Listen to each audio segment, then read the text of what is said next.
তো এটা আমার তালুই বাড়ি, বেশি থাকলেও মানা নাই। আচ্ছা, এই বাড়িতে কি চায়ের ব্যবস্থা আছে, সাথে বিস্কিটের ব্যবস্থাও আছে? এত ভনিতা।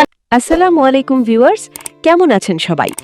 আজকে আমি কথা বলবো ঈগল মিউজিকের অত্যন্ত জনপ্রিয় এবং শিক্ষণীয় একটি ধারাবাহিক নাটক সত্যের মৃত্যু নেই নিয়ে।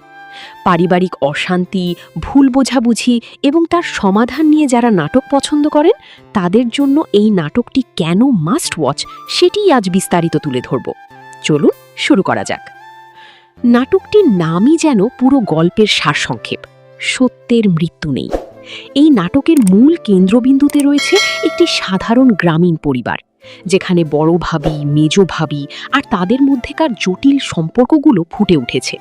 বিশেষ করে পারিবারিক ভুল বোঝাবুঝিগুলো যেভাবে চরমে পৌঁছায় তা আপনাদের ভাবাতে বাধ্য করবে। গল্পের পরতে পরতে রয়েছে সাসপেন্স, যেখানে মিথ্যা এবং সত্যের লড়াই আমরা দেখতে পাই।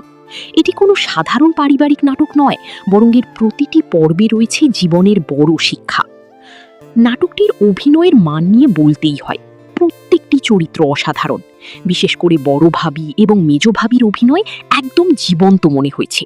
তাদের কথোপকথন এবং একে অপরের প্রতি দৃষ্টিভঙ্গিগুলো এমনভাবে চিত্রায়িত করা হয়েছে যা বাস্তব জীবনের অনেক পরিবারের চিত্র ফুটিয়ে তোলে। আলাউদ্দিন এবং ফাতেমার সম্পর্কের টানাপোড়েন পুরো নাটকে একটা বিশেষ মাত্রা যোগ করেছে। এটি আমাদের সমাজের চিরন্তন পারিবারিক সমস্যার ওপর ভিত্তি করে তৈরি। চিত্রনাট্য এতই সুন্দর যে আপনি এক পর্ব দেখলে অন্য পর্ব দেখার লোভ সামলাতে পারবেন না। নাটকটি আমাদের শেখায় যে সত্য সবসময়ই জয়ী হয় এবং মানুষের সাথে মানুষের ভুল বোঝাবুঝি দূর করতে আলোচনার বিকল্প নেই। যারা বিনোদনের পাশাপাশি শিক্ষণীয় কিছু দেখতে চান তাদের জন্য এটি পারফেক্ট। সবশেষে বলবো, যারা এখনও এই অসাধারণ ধারাবাহিকটি দেখেননি, আজই ইউটিউবে ঈগল মিউজিকের চ্যানেলে গিয়ে দেখে ফেলুন। আপনাদের মতামত কমেন্ট সেকশনে জানাতে ভুলবেন না কেমন লাগলো এই নাটকটি। আর হ্যাঁ, ভিডিওটি ভালো লাগলে লাইক দিন এবং আমাদের পরবর্তী ভিডিওর জন্য চ্যানেলটি সাবস্ক্রাইব করে রাখুন। আজকের মতো এখানেই বিদায়। আল্লাহ হাফেজ।